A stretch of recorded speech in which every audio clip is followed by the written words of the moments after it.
Bien, muy buenos días, abogado Marcelo Salinas Herrera, director de la Universidad Católica de Cuenca, carrera de Derecho, extensión San Pablo de la Troncal, distinguidos socios de las cooperativas troncaleña y IRCAI, dirigentes, trabajadores, público presente.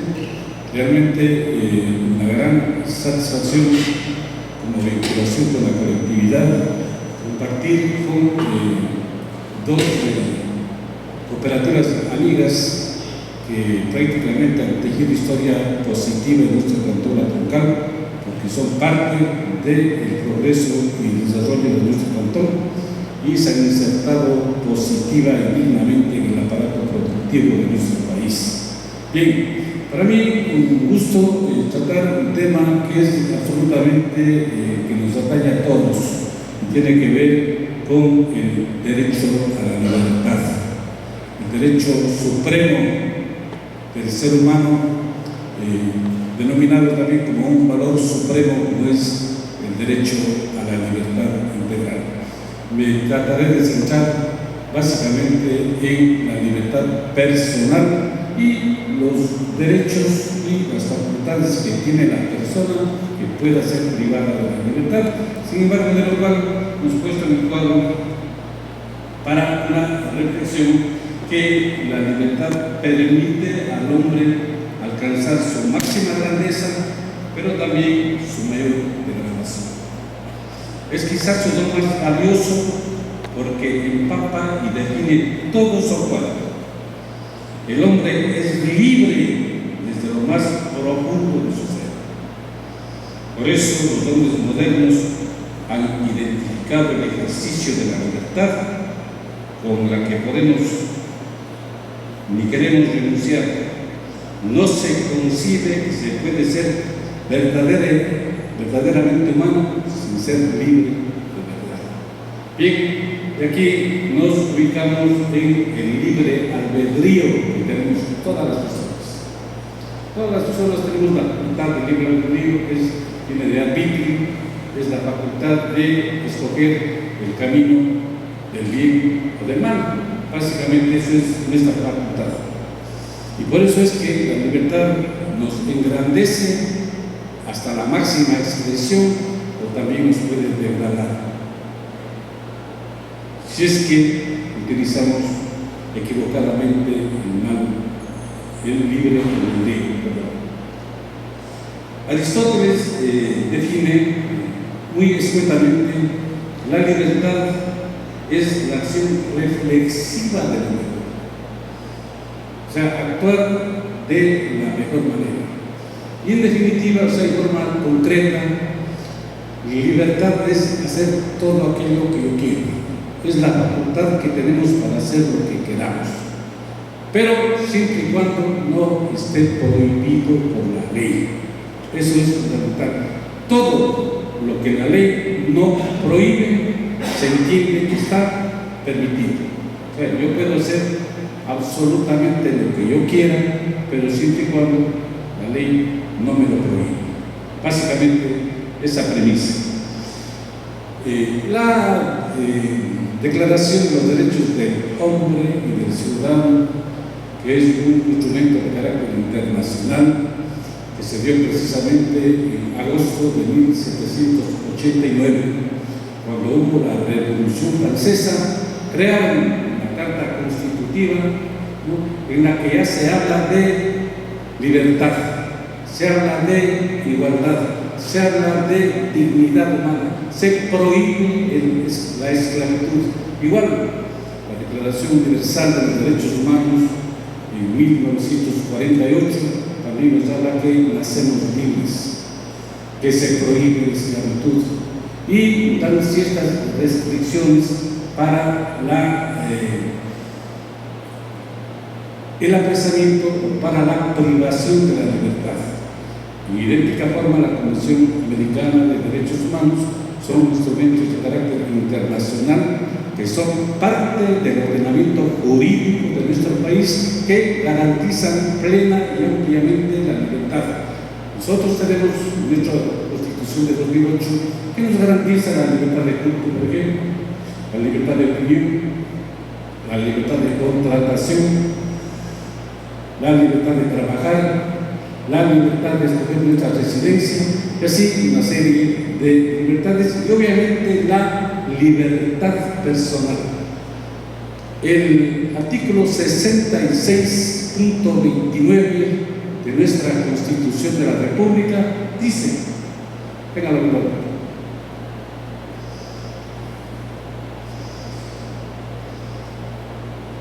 dice: los derechos de libertad también incluyen a. el reconocimiento de que todas las personas nacen libres, o sea, es un derecho consustancial del ser humano, ¿no? Inmanente del ser humano. El hecho del nacimiento ya es una libertad, nacemos libres. Y se dice literalmente la prohibición de la esclavitud, la explotación, la servidumbre, el tráfico y la trata de seres humanos. ¿Por qué nuestra Constitución prohíbe la esclavitud? ¿Acaso alguna vez en nuestro país existía la esclavitud? Pues sí, en nuestro país existía la esclavitud. Y se dice la historia que en los años 1536 a 1537 un buque de esclavos negros que venía desde África con destino a Panamá encalló en las costas de Esmeraldas, y allí se asentaron. Y ahí venía la esclavitud. La esclavitud en nuestro país se comerciaban mulatos negros a 200 pesos, 300 pesos, existía la esclavitud. Tenían sanciones drásticas. Aquellos que querían alcanzar su libertad por primera vez eran castigados con mutilación, y los que reincidían eran aplicados la ley de Cuba, los mataban. Entonces fue en 1851 José María Urbina, general presidente, el que abolió la esclavitud en nuestro país. Se abolió la esclavitud, pero hay un hecho que de una u otra manera, de alguna manera he constatado, yo soy del Cantón Cañar, que se juntan varias nacionalidades y pueblos indígenas, que teníamos 62 años de edad, a los 63, y se escuchaba y se palpaba de alguna manera que los indígenas, la clase indígena, eran tratados también como cosas, como esclavos. O sea, tenían una gran terrateniente que los hacía trabajar a sol y sombra y no tenían salario, no tenían absolutamente ninguna garantía, y prácticamente eran tratados como cosas, al punto que si el dueño del terreno, de la finca, de la hacienda, del inmueble, le tocaba vender, hacían la venta pues de 300 hectáreas, 400 hectáreas, con 200 caballos, 50 reses y 25 indios. A ese estado de cosificación llegamos en nuestro país. Ventajosamente hoy ya podemos hablar de una liberación, ya podemos hablar de que los indígenas prácticamente son una fuerza motriz política en nuestro país y se han superado. En Cañar, por ejemplo, por comentarles, escuchar hace unos 60 o 80 años que un indígena podía ser alcalde era motivo de broma, mala broma, un chiste o qué les pasa. Y hoy está ya en quinto periodo un alcalde indígena, gracias a que se ha superado y se ha liberado en buena hora. Todavía en nuestro país sigue habiendo los proxenetas, los que tratan la trata de blancas, ¿no? Que de cierta manera también les esclavizan en algunos países igual, que les someten a adolescentes, a mujeres, les obligan, les quitan los papeles, les obligan a prostituirse. También son formas de esclavitud en la cual el Estado tiene que considerar como muy importante. Bien, una cuestión que es fundamental es que nuestra Constitución reitera en garantizar que no puede haber prisión por deudas, ni por multas ni por contribuciones. No hay prisión por deudas. Ha habido veces que algún cliente preocupado, todo estoy debiendo tanta cantidad de dinero y tengo recelo de que me lleven preso. No, señor, esté tranquilo. Por deudas no hay prisión por deudas, lo dice la Constitución. Bien, pero alguien me preguntaba en clases, decía, doctor, pero yo tengo conocimiento que una persona sí fue preso por deuda. ¿Cómo así? ¿Por qué? Le pregunté, ¿y por qué? Porque había utilizado un cheque. Entonces aquí quiero una pequeña puntualización y reflexión también a los señores que utilizan cheques. El cheque es un documento pagadero a la vista, o sea, es billete en papel, como sabemos. Si es que yo el día de hoy, 4 de diciembre de 2023, le giro un cheque de $10,000 al abogado Marcelo Salinas, que vaya y me cobre un cheque porque estoy debiendo un servicio, estoy pagando $10,000. Marcelo Salinas va al banco y se encuentra que mi cuenta ha estado cerrada o que simplemente no tenía fondos. Entonces esa cuestión ya se convierte en estafa, porque le estoy engañando a Marcelo Salinas, le estoy dando un papel cuando a sabiendas de que yo tengo una cuenta cerrada o no tengo fondos. Pero siempre y cuando sea el día de hoy. Si es que Marcelo Salinas me ha aceptado un cheque postdatado, así cosa ya acá. Así ya no se va al campo penal. Ahí se puede cobrar por la vía civil, inclusive le ponen el 20% de multa al portador, pero ya en el campo penal ya se desnaturaliza el cheque. Bien. Y también nos dice el artículo 2966 de la Constitución que ninguna persona puede ser obligada a hacer algo prohibido o a dejar de hacer algo no prohibido por la ley. Bien, bajo esta premisa ahora nos vamos a ubicar un poquito en la libertad personal, el valor más sagrado del ser humano, la libertad personal, nuestra libertad personal. ¿Cuándo y en qué circunstancias mi libertad personal puede ser privada? Y lo dice la Constitución. Primero, tengo que hacer una aclaración. Cuando los jueces dictan o vayan a dictar la prisión preventiva, es la última ratio, es decir, si no hay ninguna otra alternativa, le dictan una prisión preventiva. Al Estado, la política criminal del Ecuador no le interesa llenar los pudrideros de la prisión con gente que muchas veces ha guardado el correcto comportamiento social. Interesa que pueda defenderse. Y por eso es de que en las audiencias de formulación de cargos, los colegas abogados vamos con el arraigo social. Después pido que no se dé paso a la prisión preventiva que solicitaba el señor fiscal, porque mi defendido es trabajador. Permítame el ejemplo, es propietario de una unidad de transportes de cooperativa en el Cairo. Es casado, tiene 5 hijos y reside en el cantón Chucal. Es un hombre que aporta a la colectividad. Por lo tanto, solicito que se sustituya la prisión preventiva o se dicte cualquier medida cautelar, excepto la prisión preventiva, porque el señor juez no le interesa al Estado que vaya a engrosar los pudrideros de la prisión, sino que pueda defenderse libremente. Entonces, esa es una de las características que es en la última ratio, cuando ya la persona no prueba riesgo social, hay peligro de fuga, etcétera, etcétera, de acuerdo al tipo de delito, violación, tráfico de drogas a gran escala, etcétera, que el juez podría dictar una prisión preventiva.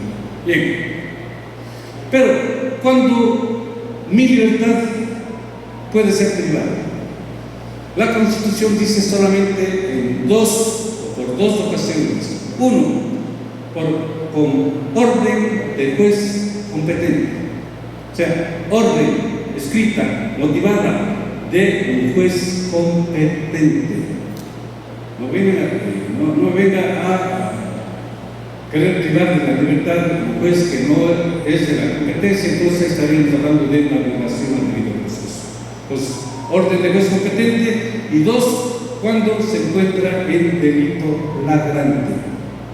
Ya nos han explicado los compañeros que estudiaron el uso de la palabra, lo que es un delito flagrante. O sea, prácticamente el momento que está cometiendo un delito, ¿no? Es el momento que se dio un accidente, ese instante, ¿no?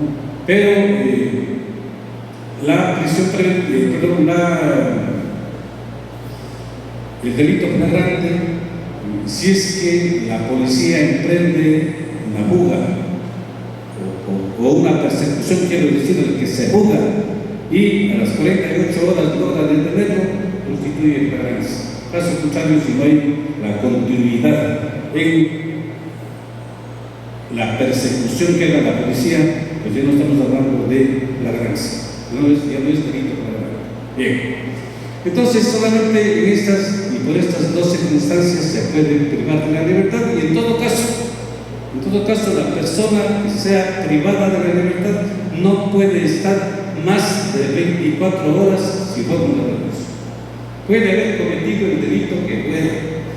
Si el señor pasó de las 24 horas y no hay un juez que se tome a cargo del asunto para legalizar o no la detención, sencillamente la detención se vuelve inconstitucional. Son 24 horas, ni un minuto más, ni un minuto menos. Así de sencillo, y así nos dice el artículo 77.1 de la Constitución. Bien, si me permiten, por favor.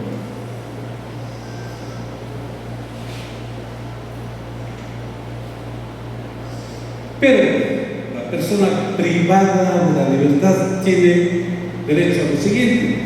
Primero, que no puede ser recibido en un centro de rehabilitación, en una casa pública, si es que no existe la orden del juez competente. 3. El derecho a conocer en forma clara las razones de su detención. Es decir, el agente de policía tiene que identificarse y en forma clara, que pueda entender, en forma sencilla, no hablando términos estrambóticos, ¿no? En forma sencilla, señor, usted le voy a privar de la libertad porque hay una orden de captura, prisión preventiva, que le ha dictado el señor Juan Pérez Castro, juez quinto de lo penal de Cañar en la Trancada, se le acusa del delito de violación. Y usted tiene la facultad de consultar con un abogado, y si es que el abogado usted no tiene para contratar a un abogado, el Estado le provee de un abogado, ¿cierto? Y también, obviamente algo que es fundamental es el derecho a permanecer en silencio. Le dice, señor, usted tiene el derecho constitucional a permanecer en silencio. Puede comunicarse con un familiar, sí, ¿cierto? Y el silencio quiere decir que el señor no está obligado a hablar ni a decir nada. ¿Ya? Cuando es detenido una persona extranjera, tiene que inmediatamente comunicarse al agente consular del país que es oriundo de la persona extranjera, porque ya han existido casos antes de esta Constitución que había como 25 o 30 extranjeros de Medio Oriente, que nadie sabía su idioma, estaban viviendo de la calidad de la gente y nadie les podía ayudar porque se regresaban abandonados. Entonces ahora la Constitución ha impuesto esta disposición que es en forma inmediata que tienen que comunicar a la embajada. Y no podrá ser incomunicado, o sea, está prohibido la incomunicación. Usted va, persona es privada de la libertad, tiene el derecho a comunicarse con un familiar, mucho más con un abogado, y se le impide, pues realmente está prohibido por la Constitución la incomunicación. ¿Sí? No se le puede poner incomunicado. Bien, el derecho de toda persona a la defensa incluye ser informada en forma previa en su lengua propia, porque puede ser que usted es indígena, usted privado de la libertad, tiene pues la obligación legal de proveer un traductor, ¿no? O puede ser que sea un extranjero o cualquier persona que no tenga o no hable el español. Su lenguaje sencillo, de las acciones y procedimientos formulados en su contra y de la identidad de la autoridad responsable del procedimiento. Tiene que indicarle así de forma sencilla: señor, a usted le van a formular cargos, o señor, sabe que ahora usted se va a una audiencia preparatoria de juicio en la cual su abogado le va a defender las pruebas que usted le aporte, y aquí usted o bien le sobresee o también le puede dictar un auto de llamamiento a juicio. O sea, explicarle en lenguaje sencillo que pueda entender el señor. Y nuevamente le dicen: señor, usted puede acogerse al silencio. Inclusive el mismo juez o los jueces que están en un tribunal, sea en la audiencia preparatoria de juicio, sea en la audiencia de formulación de cargos antes, o sea ya en la audiencia de juicio propiamente, los jueces respectivos le dicen: señor, usted tiene un derecho constitucional que es permanecer en silencio. Y nadie le puede obligar a declarar algo que no quiera, sencillamente permanecer en silencio. Y esa es también una de las tácticas a veces que utilizamos los abogados, porque realmente cuando no existe prueba alguna en contra del procesado, le decimos: ¿a qué? O sea, el derecho de silencio no tiene nada que hablar, no hay nada de su contra, ¿no? Es una de las tácticas. Bien. Otra cuestión que es fundamental es que está prohibido la autoincriminación. Absolutamente prohibido. ¿Qué quiere decir eso? Nadie podrá ser forzado a declarar en contra de sí mismo sobre asuntos que puedan ocasionar su responsabilidad penal. Señores, prohibido la autoincriminación. Ni el juez, ni la policía, ni el fiscal puede decirle a la persona que está acusada de robo, por ejemplo: tú robaste. ¿Por qué? Porque está persiguiendo la autoincriminación. Y si eso ocurriese, pues realmente sería un auto inconstitucional. Se me viene a la mente un asunto, comentarles un asunto que hace un tiempo atrás defendía una persona que supuestamente estaba pirateando, lo que llamamos criollamente estaba pirateando, ¿no? Y el policía le fue llevando, conduciendo el vehículo, y le llevó al retén de policía. Y en lo que iba conduciendo le iba haciendo preguntas. Y la estaba filmando. En el momento que fuimos a la audiencia, prácticamente el juez le preguntó si tiene pruebas, y el policía dijo: sí, pues tengo pruebas. Aquí tengo pruebas, un video en la que le estoy haciendo algunas preguntas, y el señor está aceptando que efectivamente él está pasajereando, se cabe el término, sin tener la licencia respectiva o el vehículo respectivo. Motivo más que suficiente para mi persona como abogado decir: señor juez, de la prueba que ha aportado el señor agente de policía se desprenden dos hechos inconstitucionales. Primero, le está interrogando sin la presencia de un abogado, inconstitucionalidad. Y segundo, está persiguiendo la autoincriminación que está prohibido por nuestra Constitución, señor juez. Por lo tanto, al no haber prueba, solicito a su autoridad que ratifique el estado jurídico de inocencia de mi patrocinador y llame severamente la atención a la gente de policía. Efectivamente, el señor juez no tuvo otra alternativa. Ratificó el estado jurídico de inocencia y le llamó severamente la atención al señor agente de policía que no debe hacer eso. Entonces, a tener mucho cuidado en este particular. Bien. También es importante que todo tipo de delitos, ¿no?, sean de tránsito, en todo tipo de materias civiles, penales, siempre se debe de respetar el debido proceso. El debido proceso es un derecho, es un escudo protector, dice la ley, dicen los tratadistas, es un escudo protector, ¿no?, que protege a los justiciables para que el órgano estatal regule el procedimiento en base a la Constitución y a la ley y persiga sobre todo la justicia.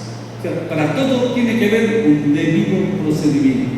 Uno, las garantías básicas del debido proceso, que es quizá a nivel mundial de todos los países amantes del derecho como el nuestro, es la presunción de inocencia.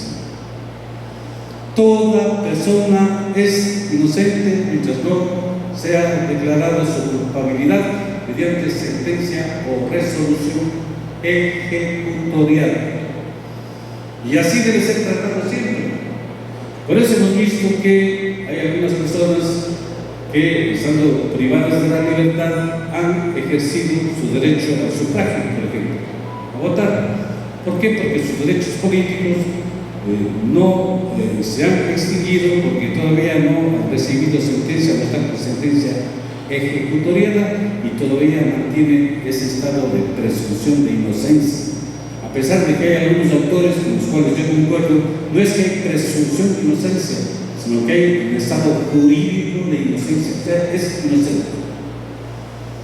Y para que se mengue ese estado jurídico de inocencia, tiene que haber las pruebas suficientes de parte de Fiscalía o de la parte acusadora, y obviamente la persona también tiene el derecho a ejercer su defensa. Bien. Hay el principio de legalidad, también la garantía básica del debido proceso. Nadie puede ser juzgado por un acto u omisión si no está debidamente tipificada y sancionada en la ley como infracción penal, civil, administrativa o de otra naturaleza. Es decir, señores, puede ser que la persona cometa el acto más horrible, pero si no está tipificado en la ley como delito, realmente no pasa absolutamente nada. Y no solamente que tiene que estar tipificada, sino que tiene que también estar sancionada. Por ejemplo, ¿qué pasa si es que el Código Penal sanciona y tipifica, digamos, el homicidio con 12 años? Pongo un ejemplo. Perdón. Tipifica el homicidio, dice la muerte de una persona a otra intencionalmente se denomina homicidio. Pero ahí se queda y no tipifica y no sanciona, quiero decir, no sanciona y no hay ningún tipo de sanción. Realmente ese señor ha cometido el delito de homicidio, pero no tiene sanción, inmediatamente su libertad. Entonces tiene que estar tipificado y sancionado como delito. Caso contrario, no estaríamos hablando de nullum crimen, nullum poena sine lege, nulo el crimen, nula la pena si no hay ley. Lo primero que hacemos los abogados, lo primero que tenemos que hacer nosotros cuando tengamos problemas de índole jurídico legal es ver si es que el acto que se está inculpando está o no está enmarcado en la ley, si está sancionado y si está tipificado en la ley. Bien, también hay una garantía buena, básica, que es la garantía del indubio pro reo, que quiere decir que en caso de duda se aplica lo más favorable al reo, artículo 76.5 de la Constitución de la República. Por ejemplo, un señor es detenido por un señor agente de policía porque estaba conduciendo un vehículo y el señor agente de policía se acerca a pedir papeles y apercibe aliento a alcohol. Lo detiene. Muy bien, porque aparentemente estaba embriagado y está con aliento a alcohol. Vamos a la audiencia. El juez le pregunta, tenga la bondad, la prueba. Vamos a ir sencillamente parte policial, en la que en el momento que me acerqué a pedir los papeles estaba evidentemente con aliento a alcohol y estaba embriagado. ¿No tiene ninguna otra prueba? No. ¿Hicieron el contexto? No. ¿Examen de sangre? No. El juez, el señor agente de policía priva de la libertad a mi defendido solamente por el hecho de que supuestamente está con aliento a alcohol. No sabemos si a lo mejor es enjuague bucal, lleva alcohol. No sabemos si se tomó una copa de vino, 2 copas de vino, 3 copas, una botella, 2 botellas. No sabemos. Entonces hay una duda clara y certera. Pido a su autoridad que en medio al artículo 76.5 de la Constitución, al indubio pro reo, que ratifique el estado jurídico de inocencia. Después, efectivamente, no tuvo otro camino sino ratificar el estado jurídico de inocencia. Es importante puntualizar, en materia penal, en materia de tránsito, los jueces tienen la obligación jurídico-legal de sancionar o de condenar tal o cual delito que se esté juzgando, siempre que tengan la plena certeza, con pruebas plenas e inequívocas, de que esa persona que están juzgando o es autor o es cómplice de una infracción de tránsito o una infracción penal. Pero si el juez o los jueces tuviesen delante de sí la más leve duda de que la situación no está muy clara, entonces tiene la obligación jurídico, legal y constitucional de absolver al procesado, de absolver al acusado. Esta es una garantía constitucional de indubio pro reo. Bien. El derecho a la defensa. El derecho a la defensa también es una garantía básica del debido proceso. Nadie podrá ser privado del derecho a la defensa en ninguna etapa o grado del procedimiento. Debe contar con los medios y el tiempo adecuado para la preparación de su defensa. Ser escuchado en el momento oportuno y en igualdad de condiciones. Y algo que es muy importante: nadie podrá ser interrogado ni aún con fines de investigación por la Fiscalía General del Estado, por una autoridad policial o por cualquier otra, sin la presencia de un abogado. El agente de policía, que muy ágilmente toma una versión sin la presencia del abogado, esa versión es nula. Si el señor agente fiscal toma una versión del sospechoso, del imputado, esa sin la presencia del abogado, esa versión es de carácter ilegal, inconstitucional y es nula. Tiene que estar con la presencia del abogado. Y otra garantía que es básica, que es fundamental, que me permití anotar, es el non bis in idem, que está en el literal I, el numeral 7 del artículo 76 de la Constitución, que quiere decir no 2 veces por lo mismo. Si una persona ya fue juzgada por un hecho nunca puede ser juzgada por el mismo hecho otra vez. Prohibido. Por eso es el principio no bis in idem, no dos veces por lo mismo. Bien. También he recogido, es importante saber, la caducidad de la prisión preventiva.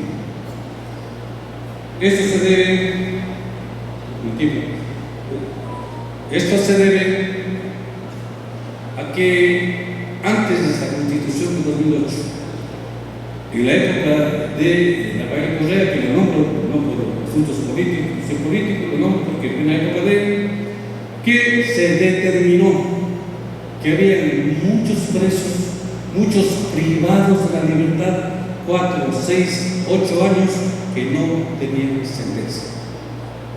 ¿Y por qué no tenían sentencia? Porque no tenían dinero para contratar un abogado. No tenían familiares que les vayan a ver.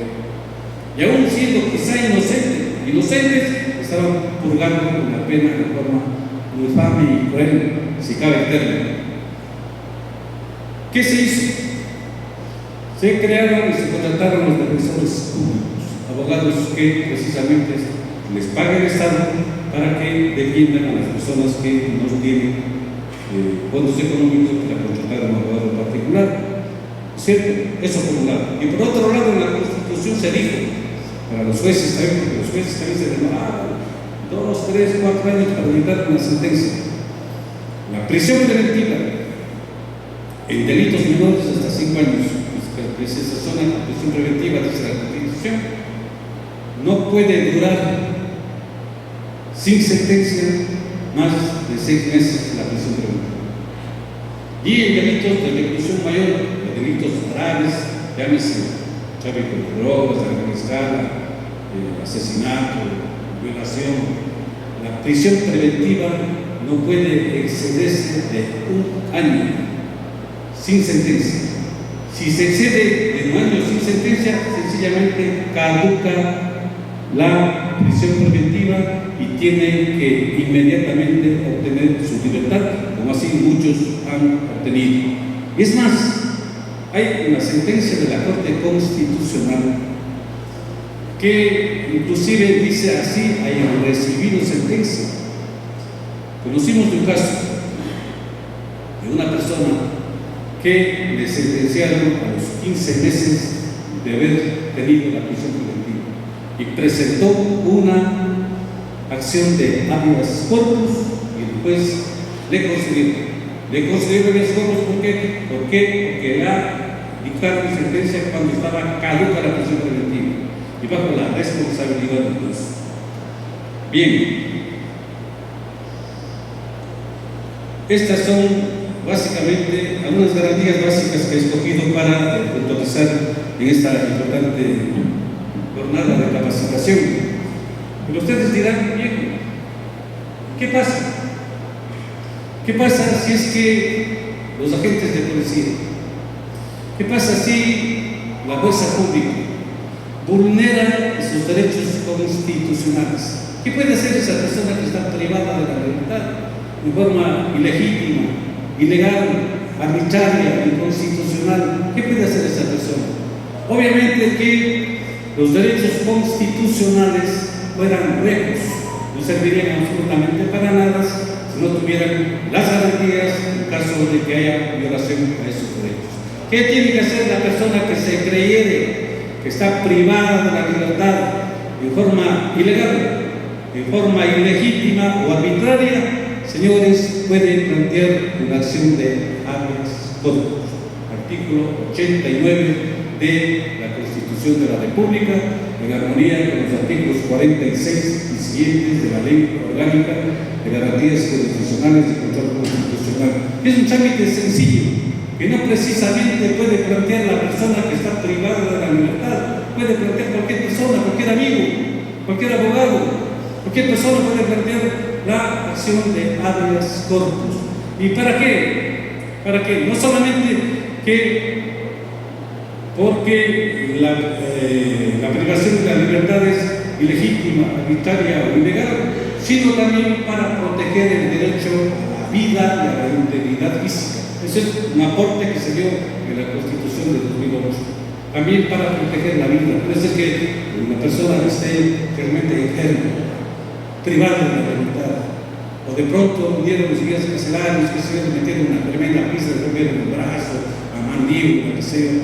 Entonces, es víctima de tortura. ¿Qué puede hacer? Presentar una acción de juicio. Sencillo. La jueza, pues, el momento que recibe una petición de habeas corpus, tiene que dejar absolutamente todo lo que está haciendo en forma inmediata, convocar a una audiencia pública y contradictoria, máximo 24 horas. ¿Y qué le pide la jueza? Pues le pide que la comparecencia física del privado de la libertad, le pide la comparecencia de la persona cuyo cargo, cuya orden esté, quien emitió la orden de detención. Le pide también la presencia quizás del director de la casa, de un defensor público en el caso que sea necesario. ¿Y qué le dice la jueza? ¿Y qué pasa? Si es que por A o B motivos no pueden acudir a pasar la audiencia, si uno está enfermo, de alguna manera, no puede irse al despacho del juez. La ley, la Constitución dice: los jueces se concurrirán al lugar en donde esté el detenido para que pasen la audiencia. Pero no hay cerración. Y en el evento de que la autoridad no le hace comparecer físicamente a la persona privada de la libertad, automáticamente esa privación de la libertad se convierte en ilegítima y la jueza ordena la inmediata libertad. ¿Por qué? Porque no compareció. Habeas corpus quiere decir traer el cuerpo presente. Esa es la palabra habeas corpus. Bien, si la jueza le pide a la autoridad que emitió la orden de captura, tenga la bondad de fundamentar los fundamentos de hecho y de derecho que usted tuvo para privar de la libertad a la persona. Entonces el juez tiene que motivar, tiene que enunciar las normas y principios jurídicos en relación con la pertinencia de los hechos que justifiquen que ha privado de la libertad en forma constitucional, en forma legal. Caso contrario, si es que no está debidamente motivado, que también es una garantía básica, la jueza no le tome en cuenta como un acto nulo y dispone la inmediata libertad. O sea, la motivación también es fundamental de parte del juez o de la jueza. Bien. Una cuestión también que se agregó a la Constitución de 2008, la que antes no había, es de que la jueza incluso puede disponer medidas sustitutivas a la prisión preventiva. Es decir, ¿sabes qué? Muy bien, vamos a disponer la arresto domiciliario. Le vamos a disponer la presentación periódica al fiscal o al juez. Le vamos a imponer un billete electrónico. Le vamos a prohibir que salga del país. O sea, cualquiera de esas medidas, pero se privilegia el valor supremo de todo ser humano, que todos debemos defender con ahínco, en la trinchera en donde estemos, la libertad. Bien, ahora, en el caso de que la jueza verifique que la persona está gravemente enferma, con un certificado de los médicos del Ministerio de Salud, o constate físicamente que esa persona tiene roto el brazo, roto la mandíbula, qué sé yo, ¿no? Ha sido víctima de tortura, ordena la inmediata libertad y un tratamiento médico especializado. Bien, y esta orden que da la jueza se cumple de manera inmediata, porque una de las características de estar en un Estado constitucional de derechos y justicia es que los derechos y garantías se cumplen protegen de forma inmediata, directa e inmediata, no para después, ese momento.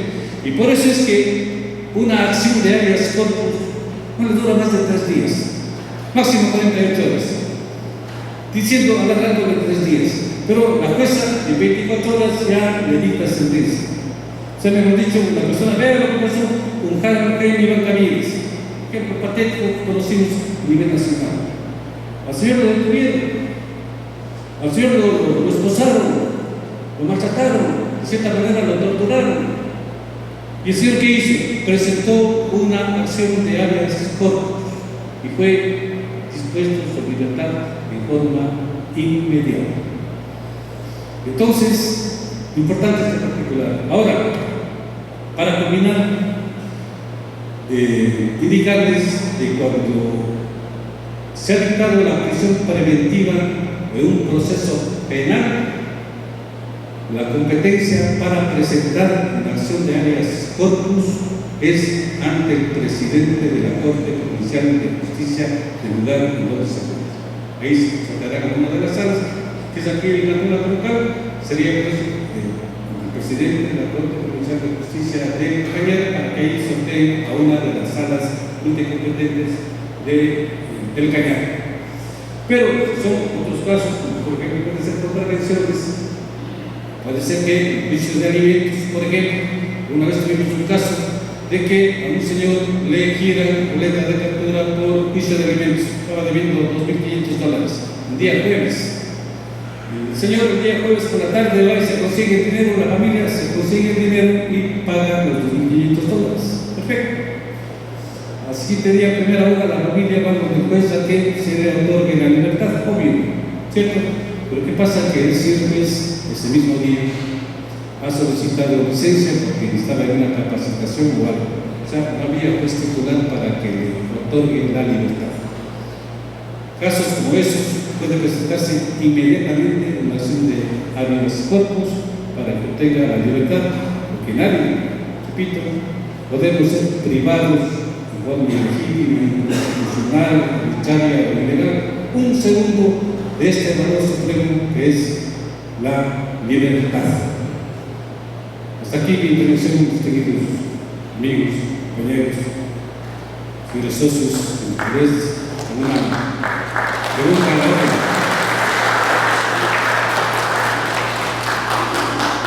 Una pregunta, estamos a la orden, compañeros.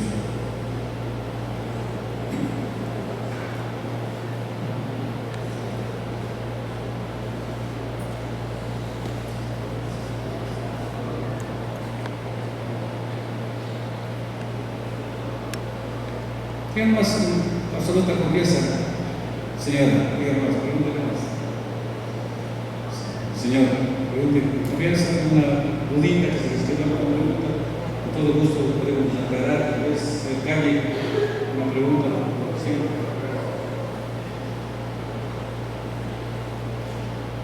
Tenga la pregunta.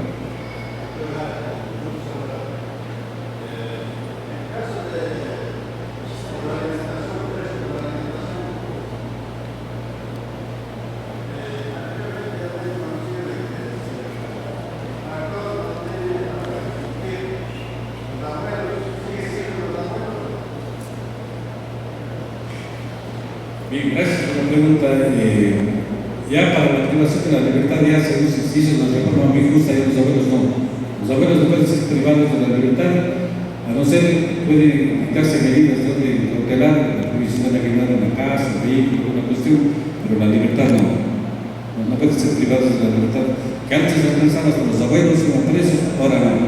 Está justamente, y enhorabuena, se reformó ese partido. Sí, como son deudores subsidiarios los abuelos. Sí, en el caso, porque la ley lo que protege, trata de proteger desde el principio de interés superior de los menores, niños, niñas y adolescentes. Los derechos de ellos están sobre las demás personas. Entonces, trata de proteger que inclusive, en casos les alcanza hasta los tíos. Hasta los tíos. Sí. Bien. Entonces, reitero, a ver, ¿todo salvo?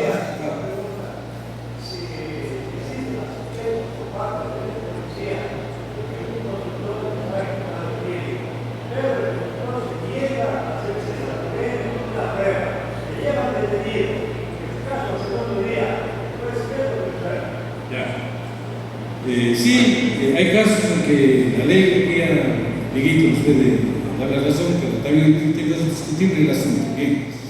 La ley dice que si una persona se niega a practicarse el examen de alcoholemia del COTEX, se presumirá que está en el grado más alto del alcoholismo y les hace como tal. Pero, discutible el asunto. Si nos vamos a un asunto ya de carácter constitucional, señor, si es que hay presunción, entonces aplique el ningún proyecto. ¿Sí? Pero la ley viene actuando de esa manera que hoy día, pero es discutible. Otro día nomás escuchábamos un TIC, a un constitucionalista que precisamente se refería a este tema, que por presunción no se le puede imponer una pena máxima, porque la misma palabra está diciendo presunción, y por presunción no puede ser privada de la libertad de una persona, o sea, condenada a la dicho. Sí, esa sería mi respuesta de la. Entonces, reitero mi agradecimiento, muchísimas gracias, distinguidos compañeros, amigos.